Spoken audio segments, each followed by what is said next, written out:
उतना ही। हम्म।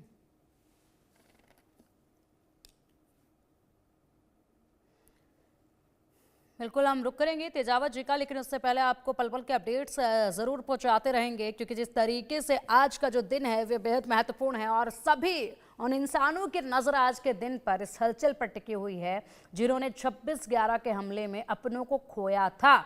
और आज ऐसे में जब अपनी सरजमी पर तहुवर राणा के कदम पड़ते देख रहे हैं तो उनके मन में ये आस जग रही है कि अब यहाँ पर इंसाफ होगा और सज़ा यहाँ तहुवर राणा को दी जाएगी और बहुत से खुलासे होंगे और उन लोगों तक भी हाथ पहुंचेंगे कानून के और सरकार के जो लोग इसमें शामिल थे, और चाहे वो कहीं पर भी आज छिपे बैठे हो उनका प्रत्यर्पण भी किया जाएगा, उनको भी खींचकर जो है वो भारत की सरजमी पर लाया जाएगा। इसी उम्मीद में है तमाम वो लोग जिन्होंने अपनों को खोया था उस हादसे में, उस ब्लास्ट में। और उसके बाद ये जो तमाम हलचल आप देख रहे हैं, ये हलचल एक जीत है, एक बड़ी जीत है भारत की, एक भारत की कूटनीति की जीत है, केंद्र सरकार की जीत है, तमाम जांच एजेंसियों की ये जीत जो है वो मानी जाएगी।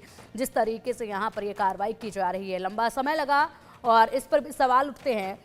जिस तरीके से वहां पर तहुवर राणा यूएस की जेल में बंद थे, जिस तरीके से वहां पर कार्रवाई की जा रही थी, ऐसे में सवाल ये भी उठते हैं कि क्यों ना ऐसी रणनीति बनाई जाए, क्यों ना इस तरीके से कुछ डेवलपमेंट्स हों कंट्रीज के बीच में, जिसके चलते ऐसे जो मुख्य साजिशकर्ता होते हैं, ऐसे जो आतंकवादी होते हैं, उनको सजा मिलने में देरी ना हो। क्योंकि अभी भी डेविड कोलमैन हेडली जो कि मुख्य साजिशकर्ता था पूरे इस हादसे का, पूरे इस बम ब्लास्ट का, डेविड कोलमैन हेडली जो कि यहाँ पर साजिश रची, उसके बाद पहुंचा तहुवर राणा के पास, तहुवर राणा की मदद ली सिर्फ और सिर्फ इसलिए ताकि भारत में बार बार आकर वो यहाँ पर रैकी कर सके तमाम ठिकानों की। अब देखिए ये एक वीडियो, इस वीडियो को आप ध्यान से देखिएगा ज़रा। ये एक पहला वीडियो 2000 पुराना वीडियो है, ये 2009 का मालूम पड़ता है और 2009 का ये वीडियो मालूम पड़ता है। और इसी के साथ इस वीडियो में आप देखिए ये हलचल, आप देखिए दूसरों को तकलीफ देकर खुद तिल तिल की ज़िंदगी ये जीते हैं, उसके बाद भी मंसूबे ऐसे इनके लगातार बनते रहते हैं और ऐसे आतंकवादियों को जल्द सजा मिले, इसके लिए विदेश नीतियों पर काम होना बेहद ज़रूरी है। और चलिए अब एक बार फिर से रुक करेंगे हमारे खास मेहमान तेजावत जी का। तेजावत जी, इतने साल लगे हैं यहाँ पर वापसी में तहुवर राणा की, डेविड कोलमैन हेडली जो कि मुख्य साजिश करता था वो तो अभी भी वहाँ यूएस की जेल में है, तो सोचिएगा ज़रा उसमें और कितना वक्त लग जाएगा। लगता नहीं आपको कि इस तरह की नीतियाँ कुछ बननी चाहिए देशों के बीच में, इस तरह के कुछ फैसले होने चाहिए, इस तरीके से कुछ बार्गेनिंग होनी चाहिए जिसके चलते ऐसे जो आतंकवादी हैं उनको जल्द से जल्द दूसरे देश के जिस भी देश के दोषी होते हैं उनके हवाले कर दिया जाए, ताकि जल्द से जल्द ऐसे लोगों को सजा मिल सके और जो पीड़ित लोग हैं जो उन्होंने अपनों को खोया है उनको इंसाफ मिल सके। बिल्कुल सही कहा पिंकी जी। और आपने, मुझे लगता है कि जो मुद्दा होना चाहिए उसे पकड़ा है कि आप इतने लंबे समय तक आप जस्टिस के लिए, न्याय के लिए इंतजार कर रहे हैं, तो कहीं ना कहीं नीतियां हमारी गड़बड़ थी। और हमें ये देखना होगा कि ये हम राजनीतिक पक्ष या विरोध से ऊपर उठकर हम इस चीज पे चर्चा करना चाहते हैं, क्योंकि 2008 में सरकार कुछ और थी और 2024 में सरकार कुछ और है। आतंकवाद से संबंधित हमारी नीतियां निश्चित होनी चाहिए। और मुझे लगता है कि जो हमारी जो न्यायपालिका है उसमें ऐसे व्यक्तियों का जो ट्रायल होना चाहिए वह विशिष्ट प्रकार से होना चाहिए।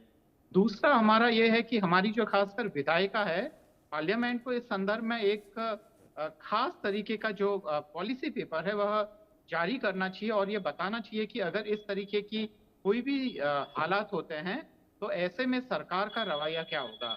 हमने कई बार ऐसा किया है कि जो अपहरणकर्ता थे उन्होंने हमारे हवाई जहाज को अपहृत करके वो अफगानिस्तान में ले गए और हमने उनके जो मांगों को पूरा मानते हुए हमने उनको छोड़ भी दिया। तो हमें ऐसी नीति होनी चाहिए कि ऐसे समय पे हमें करना क्या चाहिए। पर पिंकी जी, बात जो महत्वपूर्ण ये है कि दरअसल होता क्या है कि 60-70 साल के समय में सारी चीजें बदली है, घरों की डिजाइन तक बदली है, हमारा रहन सहन बदला है, खाना बदला है। पर मतलब दुर्भाग्य से हमारी ब्यूरोक्रेसी या जो नौकरशाही है उसका स्वरूप ठीक वैसा ही है जो आज से कम से कम 100-200 साल पहले था।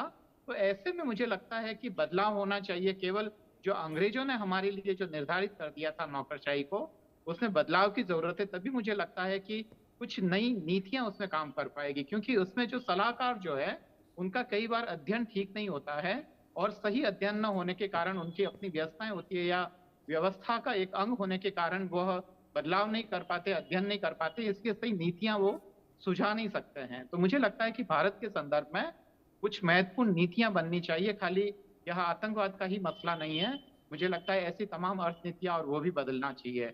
पर हम वापस प्रसंग की ओर लौटते हैं कि जिस प्रसंग पे हम चर्चा कर रहे थे, तो इतना लंबा इंतज़ार के बाद में भी उसको सलाखों के पीछे डालकर उसे हुँ। फांसी के फंदे तक अगर हम सही समय तक पहुँचा सके, तो मुझे लगता है कि यह वर्तमान सरकार की उपलब्धि ही माना जाना चाहिए। हुँ। पर इस उपलब्धि को लगातार जारी होना चाहिए। हुँ। मुझे लगता है कि तभी यह देश के लिए ठीक होगा।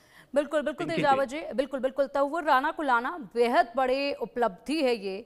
वक़्त से पहले अगर इतने समय से पहले होता तो और भी ज़्यादा अधिक जो है कहीं न कहीं अभी तक चीज़ें सॉल्व हो चुकी होती और भी ज़्यादा जो है आगे प्रत्यर्पण हो चुके होते। लेकिन फ़िलहाल एक उम्मीद जगी है। ऐसे में अगर बात की जाए तो डेविड कोलमैन हैडली, इसको लेकर आपको क्या लगता है? कितना वक़्त लगेगा वहाँ तक हाथ पहुँचने में? अ, दरअसल उसको बहुत सारे जो जिस समय वह जहाँ पर हैं, जिस देश में हैं, वहाँ के बहुत सारे कानून उसे संरक्षण दे रहे हैं। पर एक बार अगर मुझे लगता है क्योंकि वहाँ की कार्यपालिका का न्यायपालिका में इतना दखल नहीं होता है, हुँ। इसलिए उसको वहाँ से निकाल कर यहाँ लाना थोड़ा-सा मुश्किल हो सकता है। पर अगर एक बार वहाँ की न्यायपालिका उसे भारत को सौंपने के लिए इजाज़त दे देती है, तो फिर मुझे लगता है कि आसान होगा।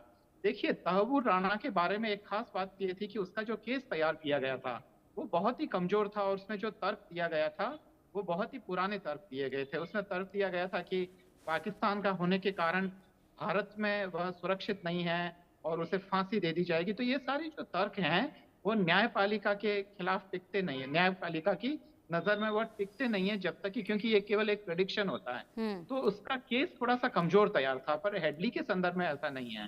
हुँ। तो वहाँ पे ये है कि ऐसे में मुझे लगता है कि हमारे खासकर जो न्यायवेत्ता है और उनको वहाँ के जो खासकर अमेरिकन न्यायवेत्ता हैं, उनके साथ एक खास तरीके का संयोग या साझा दृष्टि से उनको काम करके उन्हें वहाँ के न्यायपालिका से वहाँ मुक्त करा के उसको भारतीय न्याय क्षेत्र के अंतर्गत लाना चाहिए। मुझे लगता है कि तभी भारतीय संदर्भों में उसकी जाँच ठीक से हो पाएगी और हुँ। यह देखा जा पाएगा कि इसमें किन-किन देशों का हाथ था, उन देशों में किन-किन लोगों का हाथ था और उन देशों की कौन-कौन सी एजेंसीज़ का हाथ था। हुँ। यह आने पे भारत मुझे लगता है कि कूटनीतिक स्तर पर उन सब लोगों को कटघरे में खड़ा कर पाएगा और उन सारे सवालों का जवाब माँग पाएगा, जिसके कारण भारत को इतना दुःख देखना पड़ा है और भारत को इतने घाव मिले हैं। हुँ। भारत की जनता को इतने घाव मिले हैं। हुँ। पिंकी जी। बिल्कुल, बिल्कुल तेजावत सर यहाँ पर आपसे ये भी जानना चाहेंगे जिस तरीके से पाकिस्तान का एक बयान सामने आया, एक वीडियो जो है वो काफ़ी तेज़ी के साथ आगे बढ़ता देखा जा रहा है। उसमें कहा गया है कि बीते 2 दशकों से राणा का पाकिस्तान से कोई भी वास्ता